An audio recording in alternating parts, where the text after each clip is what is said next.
So, what do you guys want to talk about today? I'll start from here. Everybody can express opinions and then we can. Can you do me last? Can you do me last? Last? Can you go that way? Oh, of course, yes. Please, you are the victim. I think we didn't discuss peace last time. Peace. Between conscious and subconscious. Okay, yes. That's something we can go into. How about you, Isaiah? I'm trying to think. Okay, yeah. I don't know. I'm just gonna listen to other people. Okay, yes. How about you? In the meditation, feeling worthy popped up, like the feeling of unworthiness. Yes. Feeling worthy of, like, in what sense? Not good enough. Not good enough in everything. Ah, okay, yes. I want that too. Okay, yeah. Feeling worthy, yeah. Okay. Feeling like you have to prove yourself, like what you have is not enough, and you're pushing your. Okay, yes. Okay. Dynasty? Not clear. Not good. Well, that is kind of a blank slate right now. Okay. Maybe I've reached the consciousness that we were trying to. He's enlightened. You will take the lead I now in finally this case. decoupled from I myself. will resign. I'm glad. Get switch seats. Yes, just drink 6 glasses of juice, sleep a lot, and go on hikes in the sun. That's all you need. Okay, the retreat is reached its purpose.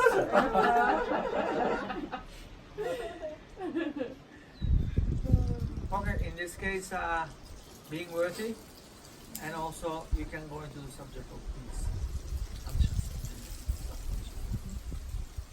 So if you start with being worthy,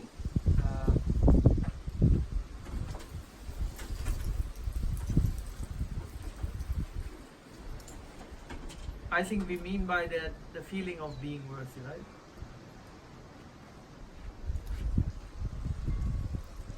Isn't it something that society imposes upon us and expects that? Being worthy of, like for instance, if you can give me an example, being worthy of, like what for instance? Love. Huh? Love. Love. Being worthy of being loved. Is that what you mean? Is it specific or like specific, like geared towards some specific person? Like geared I'm not to- lovable. I'm not lovable. Mhm.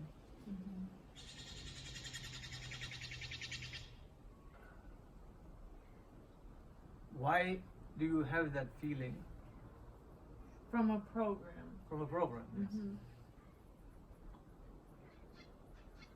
But isn't it, what I'm trying to understand is, isn't it about what the others think about me? Yeah. Yeah, that's what it's about, right? Yeah.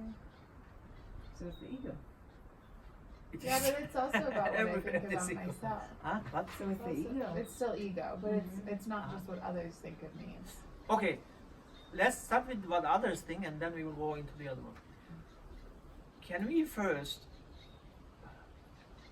if possible, try to agree that what others think about us should have little importance in our life? But it's hard. It is hard, yes. Yeah. It is hard, I know.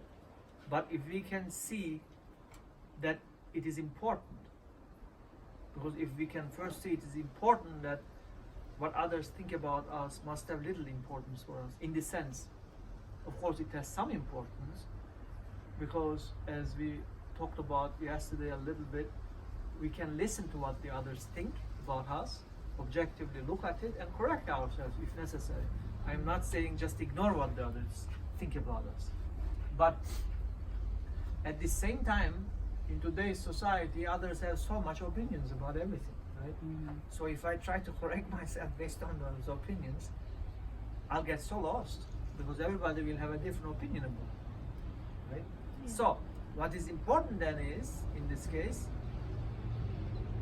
again listening to what the others think about me, but trying to see the truth of what the others think about me. They will have 100 people will have 100 different opinions about me, right? So what is important again there is, I'm not going to get hurt by what the others think about me. I think that's important. And for that, we went into that a little bit yesterday. I shouldn't have any images of myself. If I have no images of myself, it doesn't matter what the others think about me. So I'm not touched what the others think about me. As I said, I'm like a scientist. I am looking at what the others think about me in the form of a pure objective observation, without getting hurt or without getting flattered, because they may say good things or they may say bad things. Yeah. So can I look at it like a scientist, pure observation, and see the truth or the falseness of it?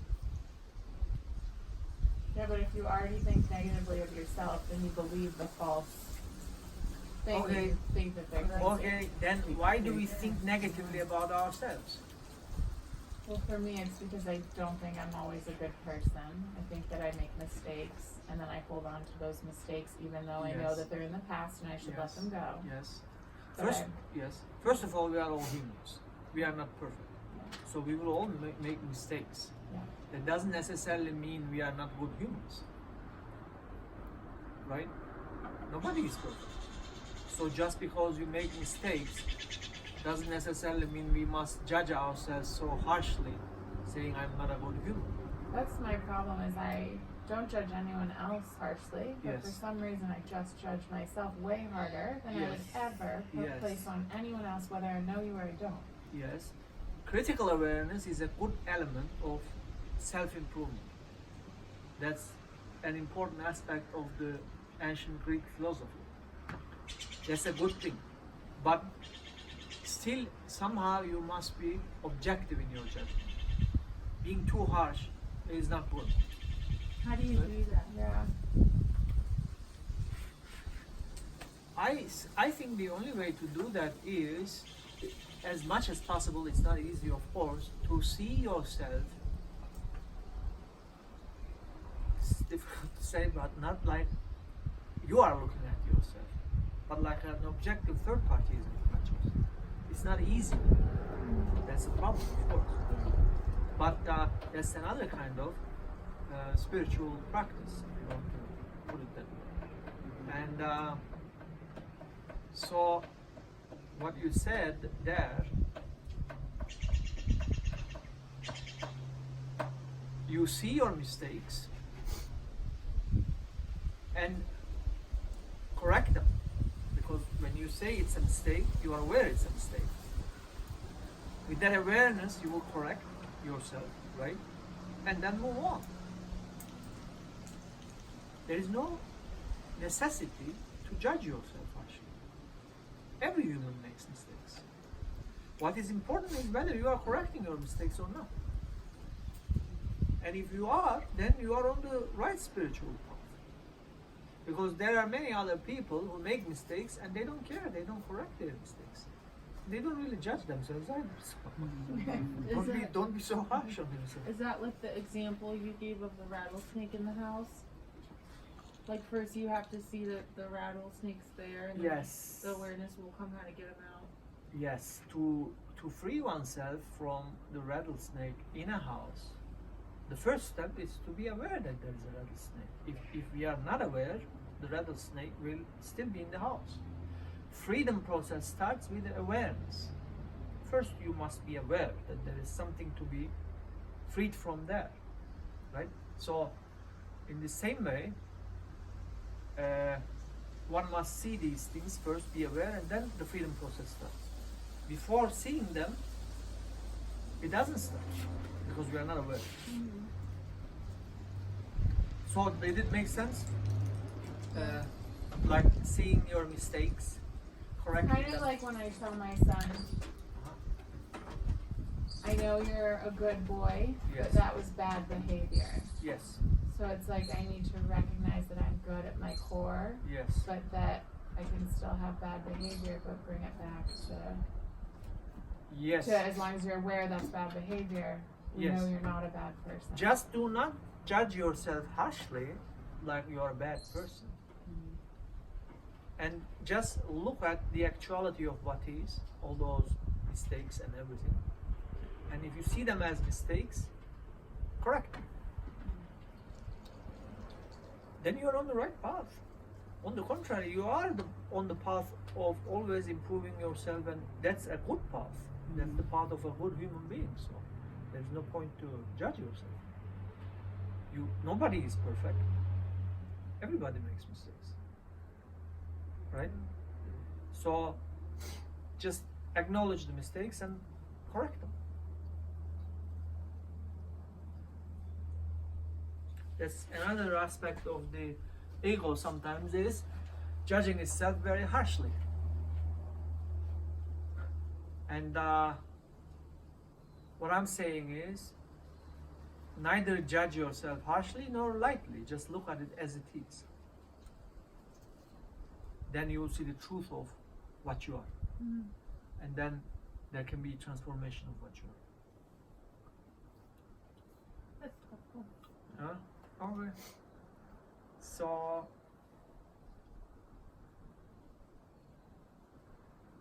what was the subject? I forgot. What did we begin with? The worthiness. The worthiness, yes. So we said, first of all, the worthiness, two aspects of the worthiness. One is based on what the society think about us, and the other is, am I worthy for myself? Right? So we talked about the society aspect, and we said 100 people will have 100 different opinions about me, right? So I cannot just live my life based on what they think about me. At the same time, I will listen to what they say, but I will try to look at it objectively and correct myself if necessary. But I'm not going to be destroyed because what they think about it. What's the point of being destroyed? Even if I do certain things wrong, and somebody points that out, and I see that's the objective truth, why should I get hurt?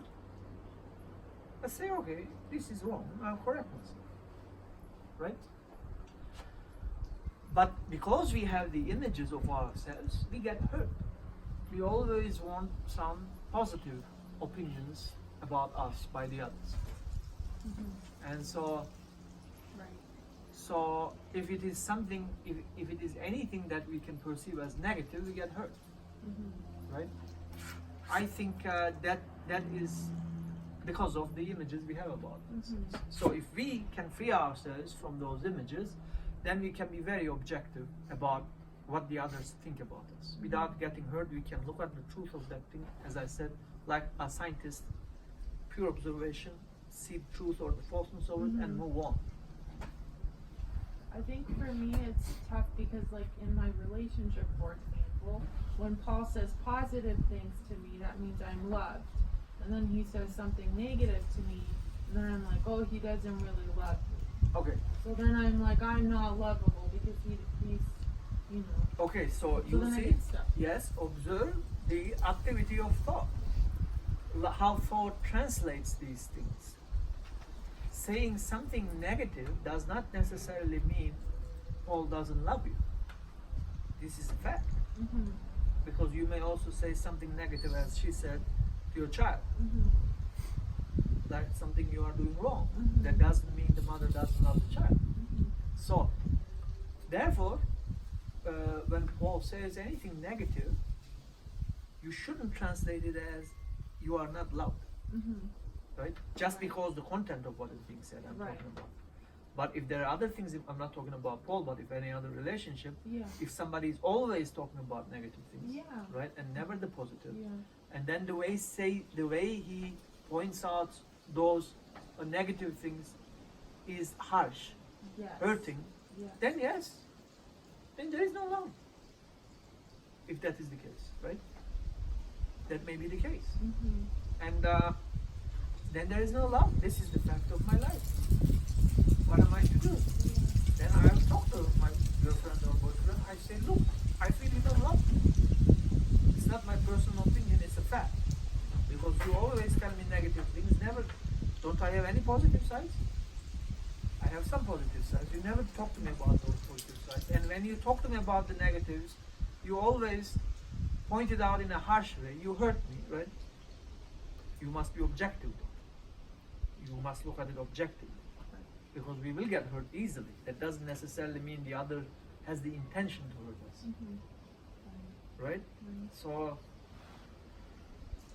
yes, does it make sense? Yes. So, from there, being worthy in society, and also the feeling of being loved. I want to question also that too. Like, why do we have the need to be loved?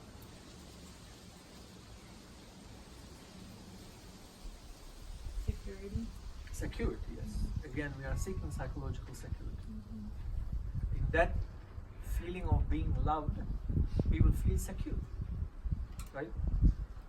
So, can we free ourselves from that need? Is it possible? So that I am not going to depend my peace, we will come to that, my inner peace, on somebody else's so-called love. Right? I don't need that. I will experience that. It's good to be in a relationship. It's good to love humans and being loved, but I don't need it. Because the moment I have a need for it, it's inevitable I'll be attached. And attachment goes with pain, as we talked about yesterday. The fear of losing that love. I'm attached to that love, so-called love. So, is it possible to free oneself from that need and still love others and be loved, but without? Yes. Then that's what we need to work on. And if we It's do, highly difficult. Yeah, Very how do you different. do that though? of course. You So just love yourself more, you just sit with yourself more, you find your inner guidance more, like yes, first one must find happiness and peace within oneself, without demanding it from the other or from a relationship. When once you find it within yourself, then relationship will have a different meaning. Then you will not depend your happiness on that relationship. I think that's the fundamental human problem. That's how humans are programmed. They always seek this happiness and peace out there. In an object, in a relationship, in a house, in this, in that. And never look within. But spirituality is all about looking within and seeking peace and happiness there. When once you find it there, then everything around you will have a different meaning. The relationships, the objects of life, house and car and everything you will enjoy in a different, without being attached. It is difficult, yes, because it's going against our fundamental programs. And also it is difficult because we don't want to look at what is within. There is something there which demands our attention. There is suffering there. We don't want to look at that suffering. We are scared. All we want to do is escape into other things like relationships and all those, so that I'm not going to look at that thing within myself. But looking within is going to change so much. And it's not really that difficult or very fearful thing to do that. We have the opinion and it's fearful. I don't want to look within. There's so much pain, I don't. But the moment you start looking at it, you will see it will start diminishing, that pain that within you. Right? But if I escape, I will have to escape all my life. And it will run after me like a dark shadow. I think it's not just finding it and saying it to yourself though, I think it's sharing it. I It's think sharing. you have to share your pain or Yes, the hurt that's a good thing. out loud. Yes, that's a good thing. If you bring what is within you outside, then that will free yourself. Wait, I don't understand what That you're was saying. in the Bible, I guess. What do So you like mean he's as saying far go as- within, find the pain and let it out. But like how, right? Like how do we let it out? I believe it's getting in groups like this That helps. and sharing the pain. That helps, Mhm. yes. It cuts the pain in half when you share it. Yes. And then you realize that it's not as bad as you thought it was. I'm not going to Yes. judge you on anything that you did in your past. I judge you from here, today, and forward. So like you said, if you're willing to fix your mistake, then you can actually see that physically happening. Whereas I think if you sit with yourself and you say, okay, I'm going to feel this pain and I'm just going to sit here, it's not good enough. I Yes. don't think it's enough. Yes. Because you The don't other- really different. release it. I Yes. think it's different for everybody. though. It may be different for everybody, Mm. and also releasing it helps. I agree with others, but it is not a necessity for Yeah. everybody. Let's put it Yeah, this way. yeah, yeah. Like personally, I'm a kind of person who don't really release or talk to others about these things, but I constantly observe. Whenever those feelings arise, and I watch. There are sometimes I also talk, but generally I watch. And that watchfulness for me is good enough. But releasing with others is also a very good thing to do. Yeah. Yes, it can accelerate that process.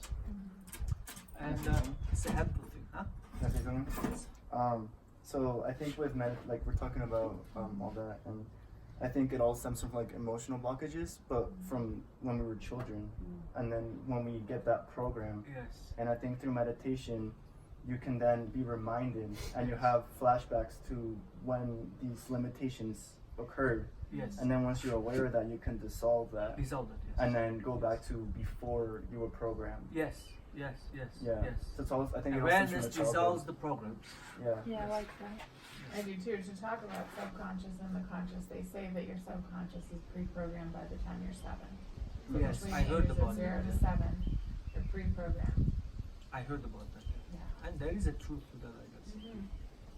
Within the room, you start getting programmed, and by 3, you learn all of the mannerisms of society, and by 5, it really is that you're programmed. They've updated that research. It's by 5. That And we function you with that live program. the basically. whole rest of your life. Yes, yes, How you are with 5. yes. Yeah. So we're all just like a bunch of 5-year-olds. More or less, yes. That's why you Yeah. always work on the inner child. Yeah. Always work on the inner child. So, I think one important thing to understand is, first of all, society is corrupt. Can we agree on that? Mm-hmm. Huh? Mm-hmm. This is the society, the world that we live in is a corrupt world. And we created this society, we contributed, you and I created, my relationship with you created this society. So I am the society in that sense, right? And then, I think in true spiritual journey, when one is aware of this, then one will say, I will step out of this corruption, I will step out of this society. What they think about me has little importance. Though there is some importance, as I explained. What they think about me has little importance. So I'm not going to live my life based on what they will think about me. They are corrupt themselves. They say this here, and behind the curtains they do other things and say other things, right?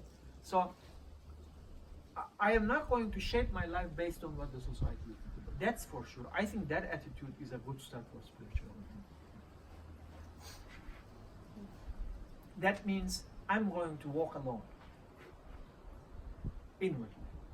I'm not going to depend on society or what they think about me, whether they love me or they don't love me. I don't need that.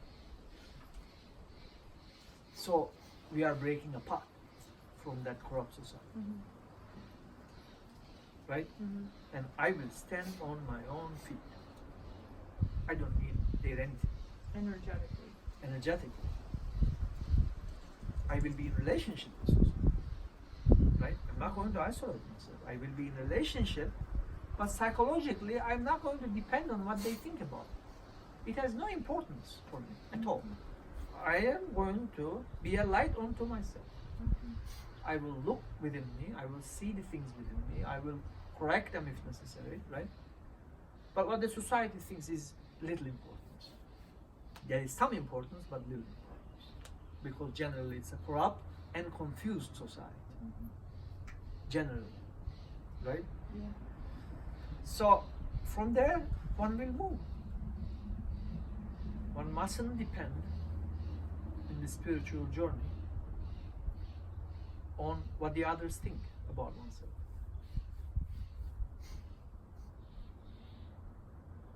Yeah? Mm-hmm. So then in this case, the worthiness question, did it find some answer? Am I being worthy if you are on this spiritual path and you grow in this path, you begin to have love in your heart, you are the most worthy human being in this world. It doesn't matter what they think about it. Their society will value other humans based on certain stupid things. I also give the example sometimes like somebody homeless, for instance, right? For most part of the society, that's a loser. That's how they value, right? So that homeless person one day walks on the street, finds a lottery ticket, and he got $10 million. What happens? He's a winner. Oh, he becomes such a successful man, such an intelligent, smart man. Same people who said he's a loser yesterday will be around that man the next day. For what? What did he do? He didn't do anything apart from finding a lottery. This is the society we are talking about. So who cares what they think? Right? Isn't that so? Great example. Yeah, this is what society is.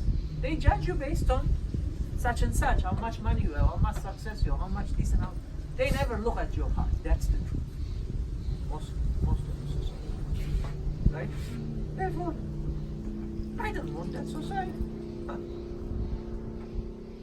So who cares what they think about? But they programmed us so terribly that we must really meet their expectations, meet the expectations of society. I don't want to meet the expectations of society. It's a corrupt society. I'll walk my own path. Right? Yep. I will stand on my own feet. So, But it's somehow easier to look like what society wants because you at least you can see the path what they want. But while you by yourself, I don't know like what I want. I know at least like that path, like where it will lead me if I follow that path. But if I so it's secure. yeah, it's secure. Yes, but and- you know why it will lead you? You are going to be one of the members of society, corrupt, confused, right? That is the path they are on. yeah, but the problem is that I don't know my own path. Then, of course, because that path is the only one. that path is the only one. But here we are talking about another path. This is not the path that I invented. This is the path I would say the great, clear, enlightened philosophers and perhaps saints have talked about. This is the path within your heart. Right? Obviously they talked about this. They talked about something entirely different. What did Jesus talk about? What did Buddha talk about? Right? What did Rumi talk about? They didn't talk about this society's path. They talked about an entirely different path, which is the true spirituality. Right? So yes, 99% is on that path. I know that. So it's not easy for me to, at the beginning especially, to even think that 99% is on the wrong path, including me. There is only 1%, maybe even less, going to the other direction, and they say, look my friend, you're on the wrong path. And I look around and 99 people are in on that direction. And I say, you are on the wrong path just because 99 people is on that path. But look at the world we live in. It's such a corrupt, ugly world. There are wars, killings, and all those kind of stuff. That means they are on the wrong path. Right? So you can step out. It's not easy because we have been on that path for such a long time. We are programmed to walk on that path. It's a very radical thing to get out of that. But if we want a true meaning in life, we have to step out of that path. There is no meaning there. Little meaning. If you are in that path, there is little meaning. Yeah, but I guess my question is, I'm not questioning that path is bad. I Yes. through my experience, I can tell that probably like trying to like achieve someone else's goals is not like it's not what I want to do all my Yes. life. But my own path is still vague for me. I don't probably like if I think okay, I don't want to work on that job, let's say that I'm working because it was maybe my mom wanted me to work on that Yes. job. So I'll quit the job. And then my passion is writing lyrics, Yes. for example. So I start writing lyrics. I don't Yes. have food, Yes. to buy. I don't have like place to rent in Yes, this case because yes, that yes, just so and I will feel devastated at that moment. Okay, And so I'll be trying to get back to that. Like I just don't. I understand. I was talking about firstly the moral values of society, to Mhm. discard that, rather than how to make a living. That's another thing. Mhm. That also we can go into that. But I was mostly talking about the moral values of society. Mhm. Mhm. I say reject that. Yeah, I see. Say I won't take your moral values Yeah. that you dictate upon me. You are Mhm. ugly, you are corrupt, and I don't want that. I want to find out something else, Mhm. right? Because there are some individuals, so-called enlightened people, as we said, they talked about another part, not Mhm. being corrupt within, right? To Mhm. be really a good human being, to love another human being, right? Because they don't love. It's obvious they don't love. Yeah. It's a brutal word there. There is no love there. They pretend they talk about love, Mhm. but there is no actual love. The love that we talked about yesterday, unconditional, it doesn't exist, right? Mhm. Yeah. So therefore, I will say I don't want that. I I want to find out. Mhm. So I was talking mostly about this aspect. Got But it. when it comes to making a living, yes, there is a difficulty there. Mhm. For me to get out of society, in that sense, may take some time. Because I need to make a living. So, but when I start this inner journey of true spirituality, I will, it's inevitable, I will have less confusion in my mind. I will have more clarity and intelligence. Mhm. Because I'm watching now, I am understanding my mind, thought process, and I am eliminating all this negativity, all those kind of wastage of energy and everything, right? That's what we have been talking about. So when you eliminate all those, then you are becoming naturally less confused, with more energy and more intelligence. Mhm. Then with that, you will slowly find out a different way of making a living. You may or you may not make a lot of money. Mhm. That's something we don't know. But you can also physically step out of society as well, apart from psychological stepping out. Physically, in the sense, financially. Offer society something like we are offering, for instance, right? But still somehow not getting lost in that kind of Mhm. destructive way of making a living. Well, and it doesn't happen overnight. So It like does the- happen the overnight, lyrics yes. thing, then you start writing Yes. 2 hours a day, Yes, you set yes, aside yes, time, and yes. you just make that, Yes, you know, yes. and then Yes. if it's flowing and it feels good, Mhm. Yes. then you continue that, and if it doesn't, then you realize, was that just a dream I made up, Yes. or is this something that I should pursue? And normally when you do follow your dreams and it feels good and like you're in the flow, then things just start attracting to you that have to do with that. So maybe you get a phone call and someone says, I need you to write this. Or you get, you know, and there's like little hints that like come along. At least that's what's Yes. happened to Yes, me when I yes, stopped yes. drinking. Yes. It was like I got things coming at me that I didn't do anything. Mhm. And people, and I mean, it's been amazing, and I'm basically going against society because 99% of people drink, Yes. and it is a major part of at least the community that I'm in, and the family members and whatever it is. And so I went against the grain. I Mhm. stopped, but then everything came into flow for me personally. Didn't have anything to do with society. Yes. So yes, so you will start that process. That's important. It's going to take time, as you said, but you are starting that process now, both psychologically moving away from society and financially as well. This is a process, but now you started this process. Because until now I didn't start that process, so I'm still with the flow of that society.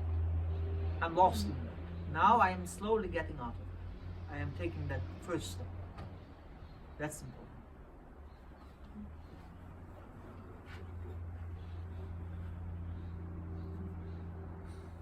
And it's worth it. In my personal experience, I can guarantee. And at the beginning, it's not easy. It wasn't easy for me either, right? Because we are so heavily conditioned to walk with that society, to be one of the members of that 1%. But then slowly I realized the truth is they are on the wrong path. And they conditioned me to walk on that wrong path from childhood, basically. That's why I wasted lots of years of my life because of that stupid condition. Mhm. I could start my journey in terms of making a living too, finding out what I love to do in life much earlier, so that I wouldn't suffer. I suffered for at least maybe 7-8 years for no reason during the university years, because I went to a school which I didn't like, but there was more job opportunities and all those kind of things, right? Yeah. But if I had some wise people around me, wise parents and all those, because they are also conditioned that way, Mhm. then I wouldn't really suffer for no reason. I suffered, but I took the step out, and I understood, and it wasn't easy at the beginning. But once you see that's the truth, it's inevitable you will step out. Mhm. Because otherwise, you will waste your life in a path like that. And suffering also is inevitable. I'm wondering if that connects at all with the subconscious and conscious mind that you're thinking of. So I'm wondering exactly where in that. what's That going one on. was more in general, not necessarily about me, but in general. For example, people who are overweight, Mm. they know consciously that it's so bad to eat hamburger, let's say. But and I don't know anyone who wants to be huge and wants to be overweight, but there are so many people who are. So I'm just thinking, where is this coming from? When people want to be healthy, want to live long lives, but then they eat the garbage and then they die younger and don't look the way they want to look. So it's basically subconscious that is driving them, and I'm just wondering why is it happening? It sounds like you're talking about traumas, or like you were saying, your upbringing. Or conditioning. Yeah. Like if they keep seeing the commercials for the hamburgers on the commercial, their friends are eating hamburgers because they don't know what's better, then that's powerful. It's more Well, so what They're we were not talking about. seeking obese. within, right? They're Yeah. not going within to, like we were talking about, come out with Mhm. these feelings. A lot of those people feel unworthy. Isn't it also trying to reconcile short-term fulfillment with long-term fulfillment? Hamburgers taste good, right? It's easier but to eat the hamburger. Maybe you even get a dopamine response in the Yeah. brain or something like that. But So what past traumas are you feeding and hiding? well, Feeding. I'm trying to think. Does it have to be a past trauma? Exactly. When I say trauma, I don't necessarily mean that you were beat up as a child. I Sure. mean that you're a kiddo who's told, like, you need to get straight A's or you're Right. gonna be a bad boy. Oh, you need to get straight A's. You need to get straight A's. You need to get straight up. That shows you that I'm not good enough unless I am the best. And so, again, with that conditioning and your childhood upbringing, I mean, so much things are traumatic. Which is why that feeling of unworthiness kind of happens and comes up. Yeah. I would like to add to that in a sense. I don't know if you guys read the book For Agreements, but it talks. Yeah, it's really good, and it talks about how we have to be wary with our word, where the words that you say to someone can have a profound effect on them. For example, like you said, like when you're a child, you over and over, but it can be just from just one experience where someone didn't even mean it, but they say, "Oh, that was stupid," and then inside you think, "Oh man, like, am I?" And then that goes over and over in your head, and then it gets conditioned. But like, it's all about like it can be one experience, and you, yeah, Creates that belief. Yeah, in you, just one and that experience. person didn't even know they did it. yeah. So the word is.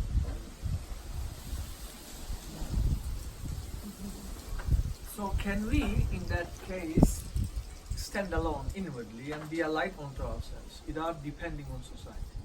Apart from my financial relationship with society, right? I need to have that.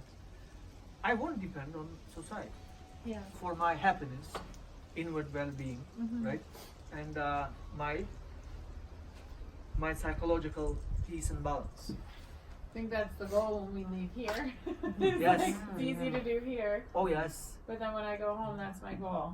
It's like, okay, constantly be an observer, look within, yes, don't allow the outside to cause a reaction right yes, away. yes. That's Accept your what it humanity. means. Yeah. That's what it means to being a light unto yourself. And walk with that light. And other people can feel it and sense it. Yes. Yeah. Yes. Without Yes. you having to do or say anything except for be yourself. Yes. Yes. And it's a beautiful path. Yeah. Very, very beautiful path. So as I said at the beginning, it's a little bit difficult, but then it becomes much easier than the other path we left.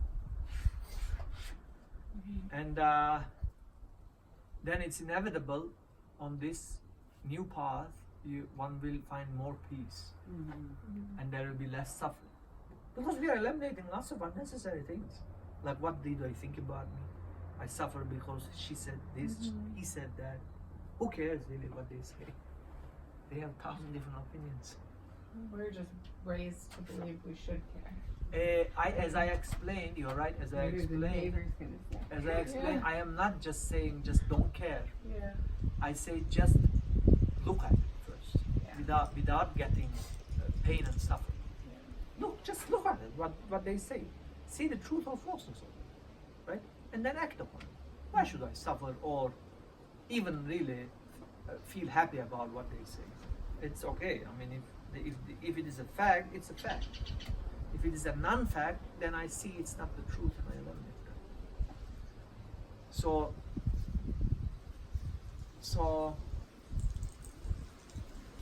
that means we will watch our minds to see the images that we make about ourselves. And can we free ourselves from those images? That's an important aspect of spirituality. The ultimate purpose of spirituality is not to suffer inwardly. So in this path, one will suffer less and less and less. And freedom from suffering entirely is the, in quotes, enlightenment and Buddha. Because the Buddha was asked what enlightenment was, and he simply said the ending of suffering. So with all these things that we were talking about, if one applies these to one's life, it's inevitable one will suffer less. Because yesterday I had the image of myself as the intelligent one. Therefore, when somebody implies I'm not that intelligent, I suffer. But today I learn that there is that image. So I am looking at that. Tomorrow I ended that image because I understood it's meaningless. Right? So the next day the same person came again and said, "You are such a stupid person." It didn't touch me.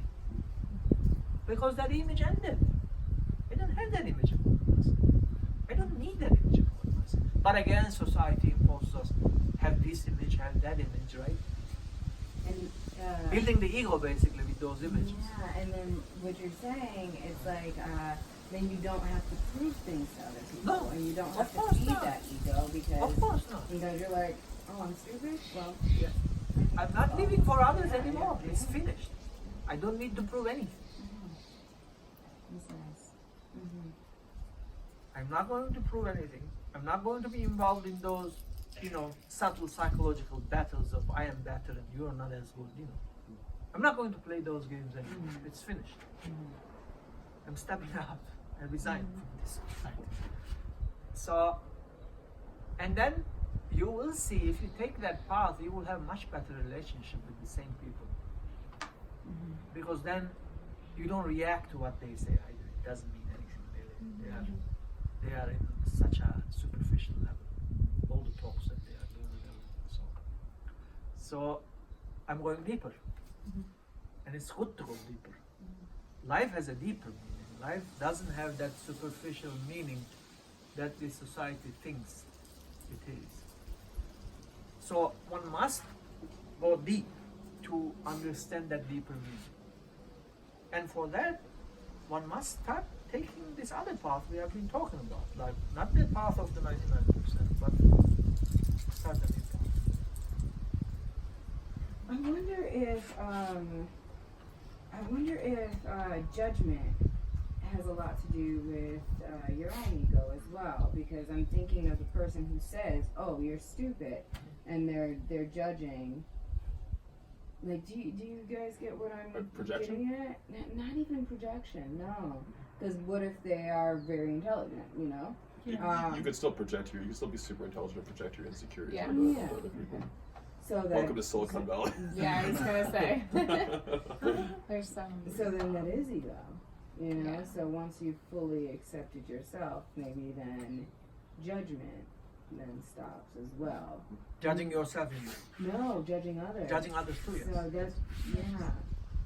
'Cause- Whenever I judge others now, Mm. I always, because now I'm aware, Yes. Mm. I always go, oh no, you're projecting. What is it about that that's bothering you that you don't like within yourself?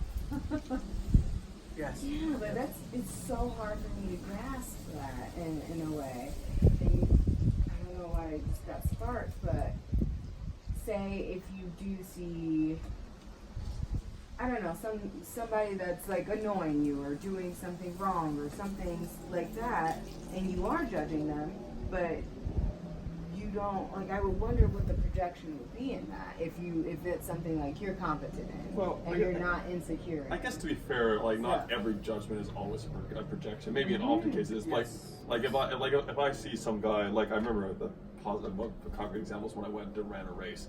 This guy had a Confederate flag or something. I don't think my disgust for that is necessarily projection. I don't, it's not like I secretly want to be a Nazi or something like that. I guess it's almost judging actions as opposed, maybe evaluating people's actions as opposed to judging someone as a person. I Maybe think as a, it goes back to being the observer. Uh-huh. So like when you saw that person with the flag, instead of getting pissed off and angry, maybe observe why is it making you pissed off and angry. So like observe the projection instead of reacting upon it. Mm. Like what I was saying. I feel like I'm stuck there. I'm really stuck on this judgment piece. Can you give us an example? I can't. There can be also factual judgment. No, like when's the last time you And that judged may be someone? that may be necessary. Like for instance, somebody who is harmful or destructive to other humans physically, right? And or trying to, for instance, think of a person, a very wealthy businessman who is ready to kill other human beings in the sense, like they can lobby to start a war, right? Kill other humans and then get money. Yeah, I Right? would judge that person. Huh? So that's what I'm saying. Yeah.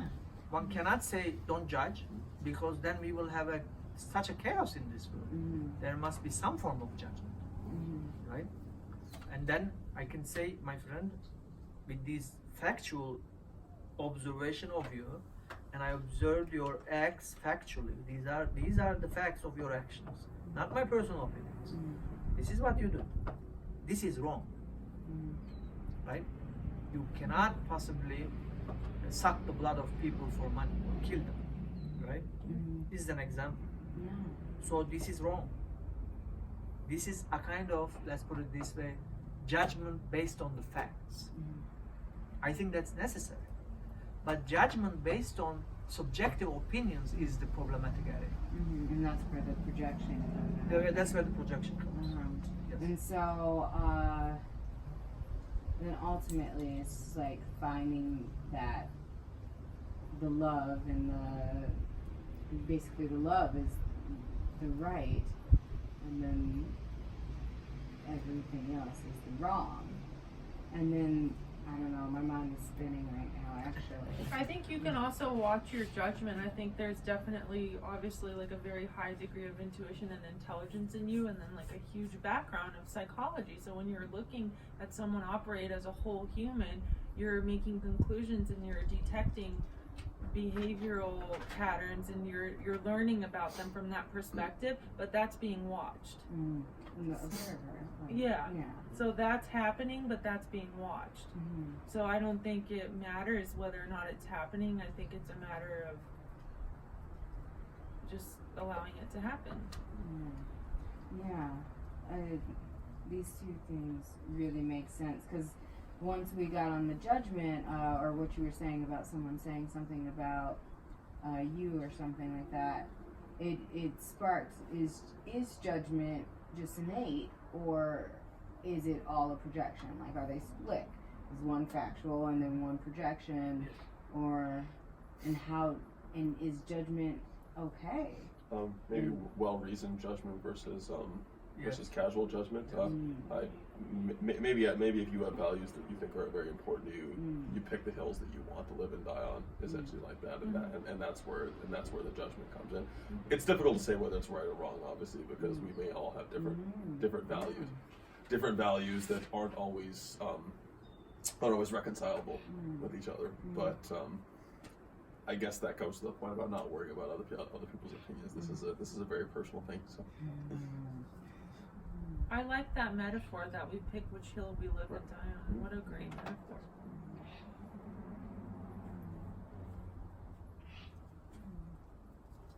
We all get to choose that. Yeah.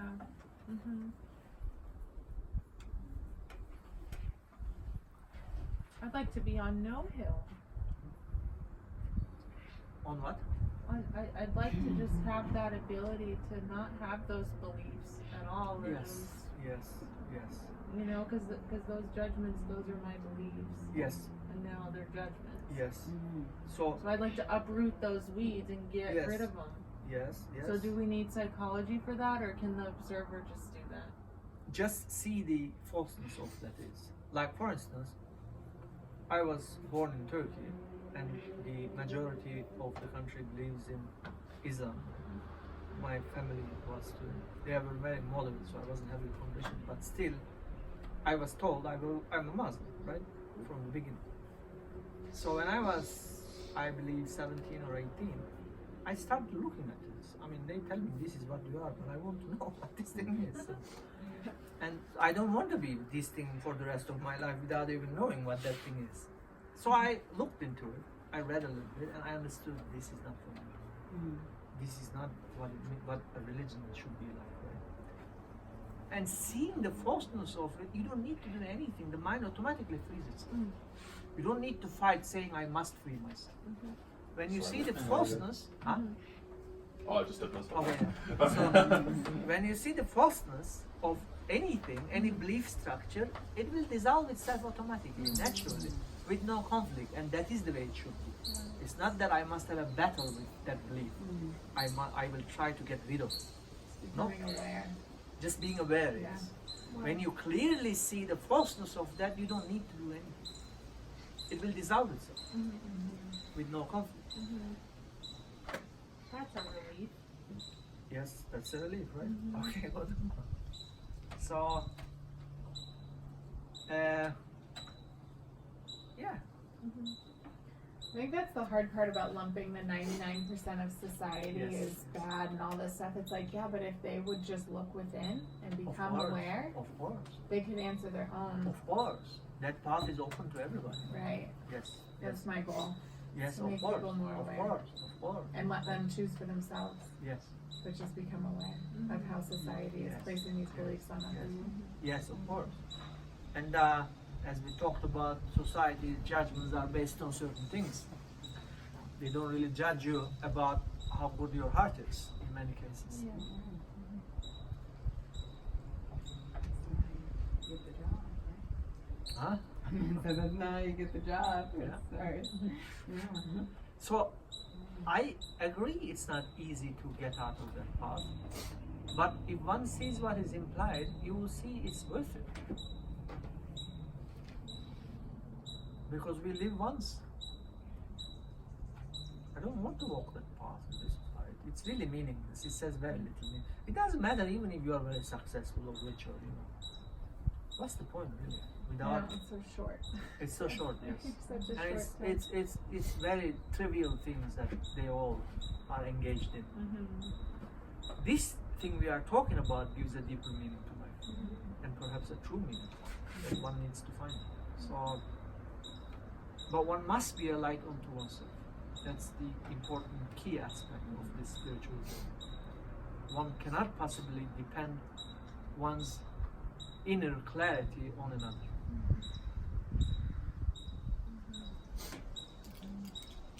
And we can all do this.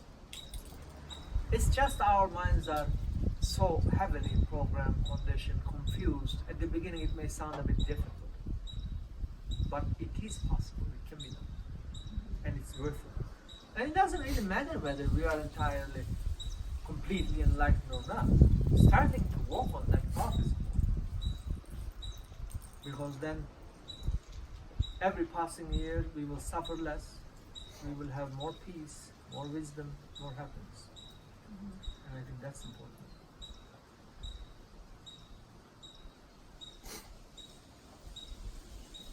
So what we talk about here probably is going against also the mainstream spirituality too. And the truth, you will judge the truth of these, what we talked about, by your heart. So now we are going against not only the 99%, but the 99% of that 1% too. So, because I think 99% of the so-called spiritual world is also maybe a little bit, but not too much into these kind of things we talk about. They also are working on superficial things, which may be a good beginning. I began with those things, but then you have to move further. One cannot purify one's heart, which is at the heart of spirituality for me, with any kind of techniques and methods, and but one can do it only with awareness. If I have, for instance, certain issues like competitive spirit, jealousy and hatred, anger, all those, I don't think any method can free oneself from such things.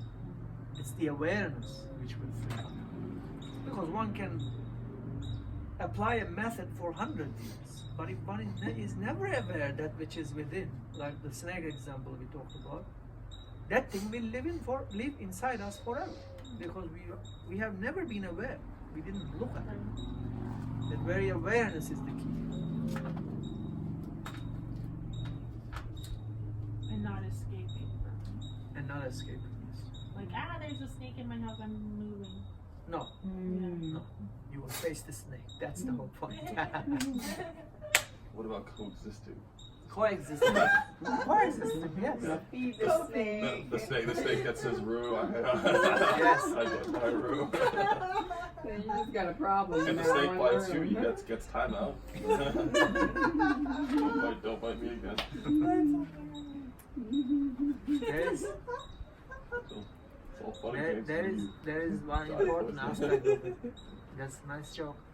There is also an important aspect of it. You said it as a joke, but to coexisting with the snake.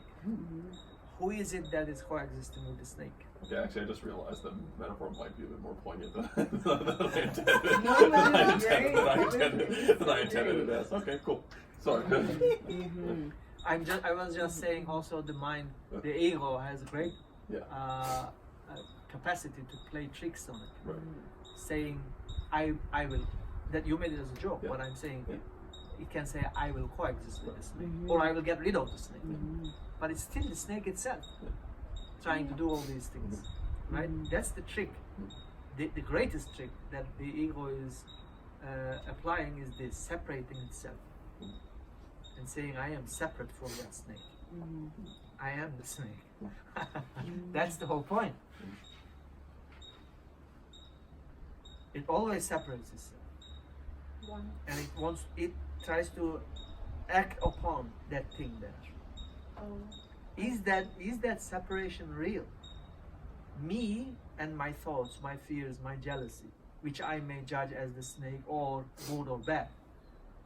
But this feeling of being a separate entity that can act upon all this, I'm not sure whether that action will be a total action which will end that which is being observed. So therefore, I see that any action on the side of the center, the ego, must come to an end. Because it thinks it is separate. And it can act upon it. Right? If I think I am separate from these glasses, and I can act upon these glasses. But if I am the glasses and I don't really see it, then I'm in an illusion. In time. I'm trying to change, but I can't because I am that thing. But I think I am separate from that thing and I can act upon it.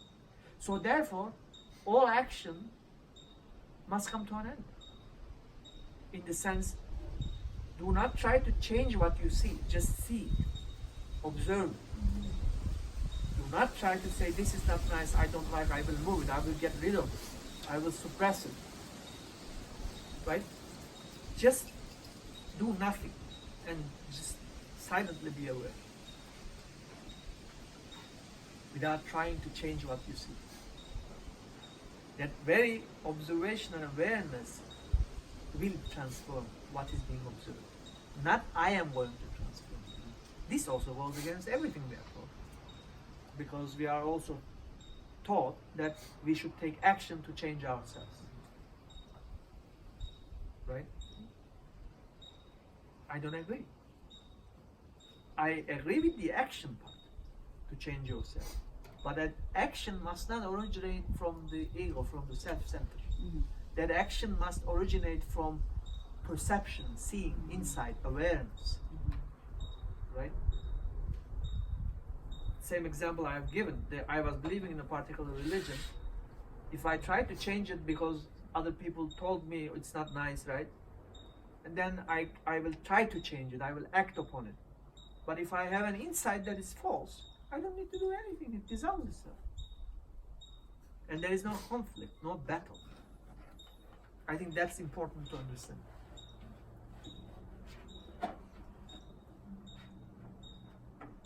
Bless you. Bless you. Bless you. Oh no.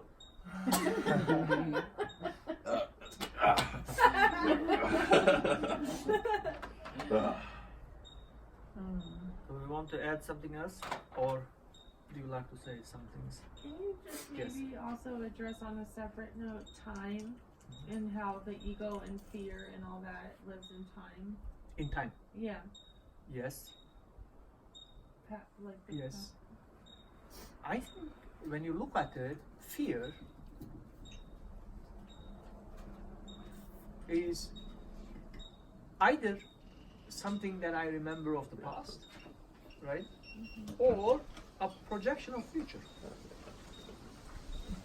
There is no fear as of now. It's only when the mind starts thinking of a past incident or a projection of a future, fear comes in. If we are totally present in this moment, fear cannot come in. Right? That's the time aspect. It has its roots in time. Without time, fear cannot live. That means if you are totally present now, fear cannot exist. So is ego time? Ego is time. It has its roots. I am the result of my 45 years of experience, my memory, all these things built this ego here, right? Therefore, it has its roots in time, in the past. Without that past experience, it cannot exist. So it's made of time, it's made of past. And like for instance, if you remove the last 1 year of my past experiences, what you will have is a little bit of modified ego. Because this past year's experiences shaped it, right? Added to it, changed the structure of the ego. Which with each experience I collected, it's changing, right? So that means that those experiences are building the ego, which is all past. So therefore it's time. Memories. Memories, yes. And can that all we are talking about psychological experience and memories, right? We are not talking about, as we talked about yesterday, the physical aspect of it, which is necessary. The memory of how to drive a car, Right. to function in daily life is necessary. But we are talking about the psychological experiences of, let's say, hurt we accumulate, right?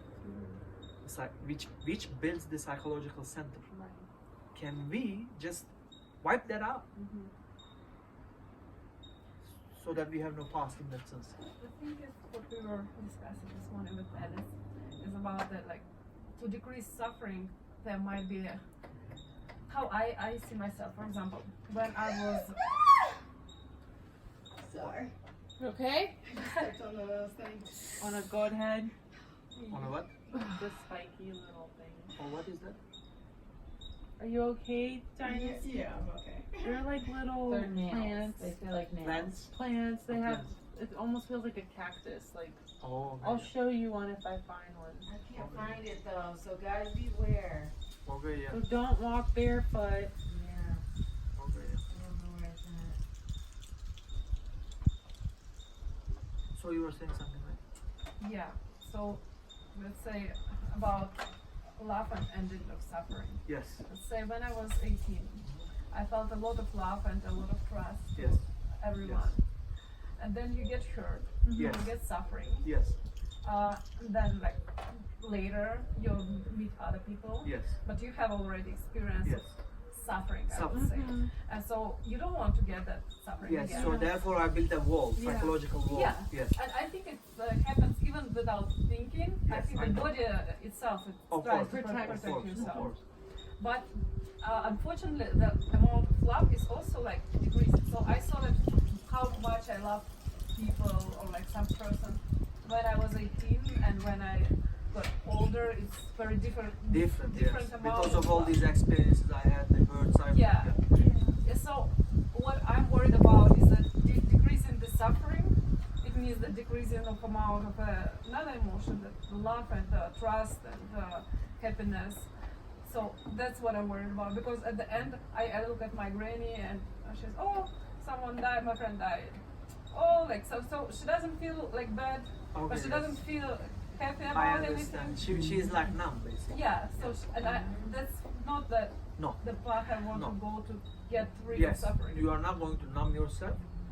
Neither, I think, building such psychological walls around Mhm. oneself just to prevent suffering is a good thing, because then one will be isolated within those walls, Mhm. right? So, but remove those walls and study what suffering is, because we never studied suffering before, right? Mhm. And therefore we got hurt. People hurt us, right? But now we are saying, why don't we study that hurt and understand? Because if we understand that, and if we go beyond it, then we can still be in relationship with people as you were when you were 18, right? With no walls. And this time you won't suffer. You won't get hurt by them. Last time you got hurt because we didn't know about these things, how the mind functions, how it gets hurt, what kind of images it has, right? Attachment, all those kind of things. Now I am studying, I am becoming wiser and more intelligent, so I can be in relationship with people without those walls, and first get less hurt. We will still get hurt because we will study ourselves, but then that hurt will diminish more and more. But building a wall is not the answer, as you said. Then you will end up like your grandfather or anybody else who will isolate themselves, and then they will have no feelings. Yes, they may not perhaps suffer, though I question that they are suffering continuously within those walls, but they will be numb to any feeling. But I think that's how the body reacts when, like, Self-protection, yes. yeah. Yes. So when I thought like why people cause me pain, what cause, and so I just Yes. noticed that I don't like choose friends or people like that who cause me a lot Yes, of pain. yes. But at the end, so like that circle of friends that I'm picking from, it decreases and decreases with time. So oh no, that one will probably do that, and that one will probably act like that. So like, but I want to be open to Of all the course. people. So which means I am beginning to decide for my relationships based on the past hurts that I have. I'm fearing. I have fear also with that hurt. I don't want to experience that hurt again, right?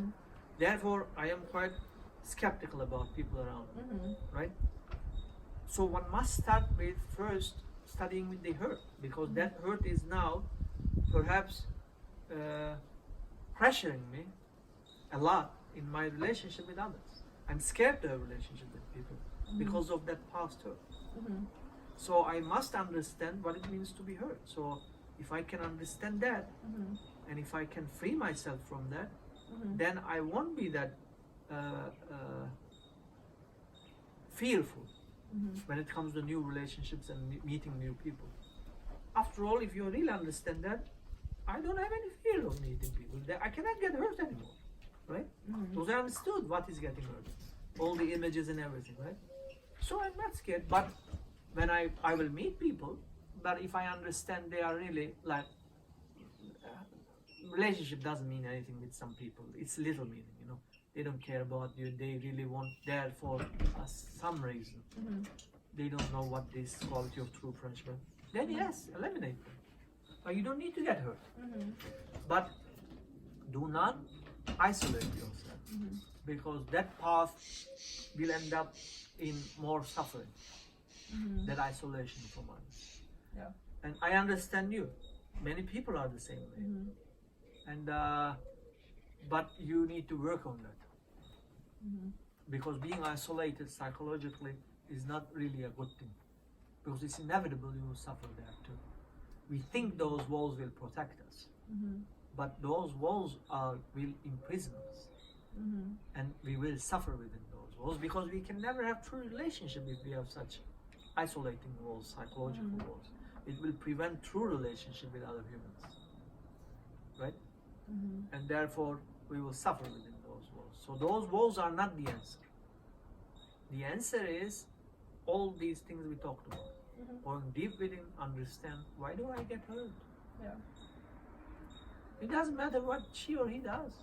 Is there a state of mind in which I will not get hurt? If I feel necessary that person is not worth in my life, I will move away, but I won't get hurt inwardly.